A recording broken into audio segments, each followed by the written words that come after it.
Welcome all of you to SMAVCB Math Academy videos. In this video we are going to see chapter 2 basic algebra exercise 2.1 second sum. Prove that root 3 is an irrational number.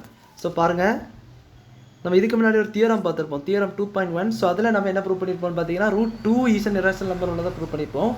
அதே மெத்தடில் root 3 நம்ம வந்து rational number சொல்லி prove பண்ணுவோம். So பாருங்கள், so அந்த sum நீங்கள் பார்க்காதவங்க வீடியோ டிஸ்கிரிப்ஷனில் லிங்க் கொடுக்குறேன் பார்த்துக்கோங்க. So root 3 is an irrational number. So already நான் அந்த வீடியோவில் சொல்லியிருப்பேன்.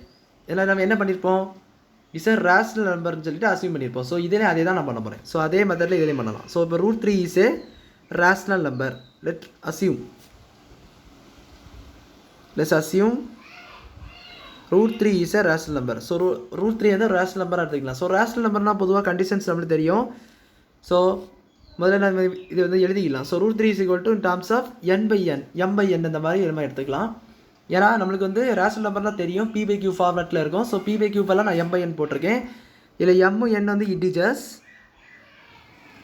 அண்ட் இன்னொன்று பார்த்தீங்கன்னா n not equal to 0, n not equal to 0 ஏன்னு பார்த்தீங்கன்னா இல்லை 0 பார்த்தீங்கன்னா நம்மளுக்கு என்ன ஆயிரும், அது ஒரு அன்டிஃபைன்டு நம்பராக வந்துடும். ஸோ அதனால் நாட் ஈக்குவல் டு 0 போட முடியாது, 0 போட முடியாது. ஸோ அதனால் நாட் ஈக்குவல் டு 0. அண்ட் இன்னொரு கண்டிஷன் என்ன பார்த்தீங்கன்னா இந்த m இன்னும் கோப்ரைமாக இருக்கணும். கோப்ரைம்ஸ்னால் வரவும் இல்லை, அதுக்கு வந்து காமன் ஃபேக்டர் என்ன இருக்கும் பார்த்தீங்கன்னா 1 மட்டும் தான் இருக்கும். ஸோ இப்போ இதுக்கு நம்ம என்ன பண்ணிக்கலாம்னா root 3 the whole square which is nothing but m by n the whole square இந்த மாதிரி எடுத்துக்கலாம். So root 3 the whole square 3 தான் வரும். So 3 is equal to m square by n square. அது பார்த்தீங்கன்னா m square is equal to என்ன வரும், 3n ஸ்கொயர்னு வரும். நம்ம லாஸ்ட் டைமில் பார்த்தீங்கன்னா 2n ஸ்கொயர் இந்த மாதிரி வந்து ஈவன் சொல்லிட்டு நம்ம எல்லாம் எடுத்தோம். இங்கே பார்த்தீங்கன்னா மல்டிபிள் ஆஃப் 3ல வந்துருக்கு. So m square is a multiple of 3. அதாவது இது ஏன் நான் m square is a multiple of 3 போட்டுறேன் பார்த்தீங்கன்னா, இப்போ n-க்கு பதிலாக நீங்கள் ஏதாவது ஒரு வேல்யூ போட்டு பாருங்கள். 1 போட்டு பார்த்தீங்கன்னா 3 ஹோல் ஸ்கொயர் பார்த்தீங்கன்னா 3 தான் வரும். So 3 is a multiple of 3.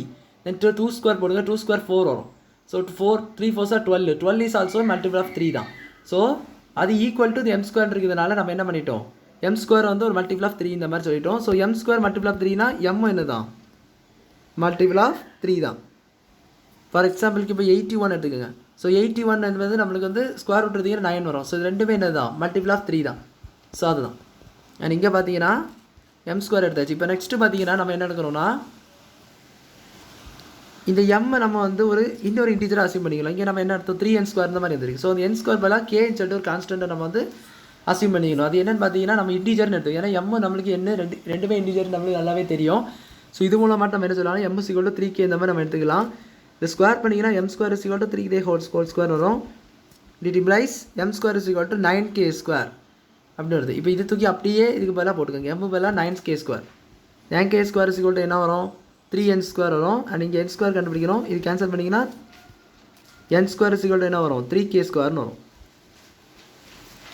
ஒன்றுமே இல்லை, 9 square is equal to 3n square இருக்குது. இந்த சைட் கொண்டு வந்தீங்கன்னா 9/3k ஸ்கொயர்னு வரும். Equal to n square. ரெண்டு கேன்சல் பண்ணிங்கன்னா 3 ஆகும்.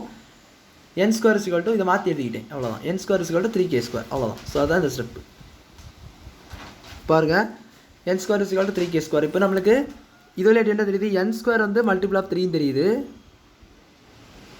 இப்போ நீங்கள் கேட்க மேலே 1 போட்டு பாருங்கள். 1 போட்டு பார்த்தீங்கன்னா ஸோ அதே காமிச்சிட்டேன். இங்கே என்ன பார்த்தோமோ அதே காமிச்சிட்டு இங்கே வந்துடும். ஸோ அப்போது 3 1 போட்டு பார்த்தீங்கன்னா 3 தான் வரும். So multiple of 3. அடுத்த 2 போட்டு பார்த்தீங்கன்னா 12 வரும். ஸோ அது ஆல்சோ மல்டிபிள் ஆஃப் 3. ஸோ அந்த மாதிரி வரும். அண்ட் இது ஈக்குவல் டு n ஸ்கொயர் இருக்கனால n ஸ்கொயர் நம்ம மல்டிபிள் ஆஃப் 3 சொல்கிறோம். So n square multiple of 3னா n என்ன தான், மல்டிபிள் ஆஃப் 3 தான். ஸோ இது ரெண்டுமே என்ன வந்திருக்கு, multiple of 3. m multiple of 3 வந்திருக்கு, n மல்டிபிள் ஆஃப் 3 வந்திருக்கு. பட் கோப்ரைமோட டெஃபினிஷன் என்னது, அதனுடைய காமன் ஃபேக்டர்ஸ் என்னவாக இருக்கணும், 1ஆக இருக்கணும். அதாவது இங்கே பாருங்கள், இப்போ m by n நம்ம எடுத்துருக்கோம்.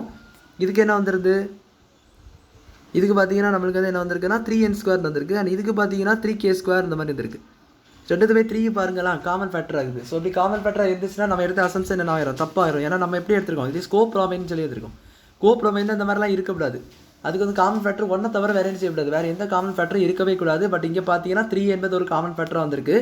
அப்போது m and n have 3s common factors.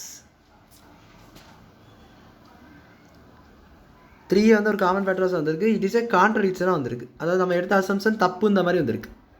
நம்ம என்ன அசம்ஷன் பண்ணோம், m by n என்பது ஒரு ரேஷனல் நம்பர். அதாவது இந்த ரூட் 3 ஒரு ரேஷனல் நம்பர் சொல்லிட்டு அசியூம் பண்ணோம். பட் நம்மளுக்கு பார்த்தீங்கன்னா அதில் நமக்கு ஒரு 3 கண்டிஷன் சாட்டிஸ்ஃபை ஆகணும்னு சொல்லியிருந்தா ஒன்று பார்த்தீங்கன்னா mn integers n not equal to 0. So அது 2 ஈஸியாக சாட்டிஸ்ஃபை ஆகிடும். ஆனால் ரேஷனல் நம்பரோடைய பொதுவான கண்டிஷன் அது. அண்ட் பார்த்தீங்கன்னா mn வந்து கோப்ரைம் சொல்லிட்டு இன்னொரு கண்டிஷன் எடுத்திருந்தோம். அது பார்த்தீங்கன்னா ப்ரூவ் ஆகாமல் போயிடுச்சு. அதாவது அது வந்து சாட்டிஸ்ஃபை ஆகவில்லை. அதனால் இது ஒரு கான்ட்ரடிக்ஷனாக வந்திருக்கு. அவர் அப்சம்ஷன் இஸ் ராங்னு சொல்லிட்டு வந்துட்டு அவர் அப்சம்ஷன் இஸ் ராங். அப்போ இதில் என்ன சொல்லலாம், √3 is A irrational number. Rational number கிடையாதுன்னு சொல்கிறத நம்ம வந்து அழகாக சொல்லிடலாம். இர்ரேஷனல் நம்பர் சொல்லிட்டு வந்துட்டு ஹென்ஸ் த ப்ரூஃப்னு சொல்லி சம்மா நீங்கள் முடிச்சிக்கலாம். ஸோ அவ்வளோதான் அந்த சம் புரிஞ்சுக்கணும்னு நினைக்கிறேன். தேங்க்யூ.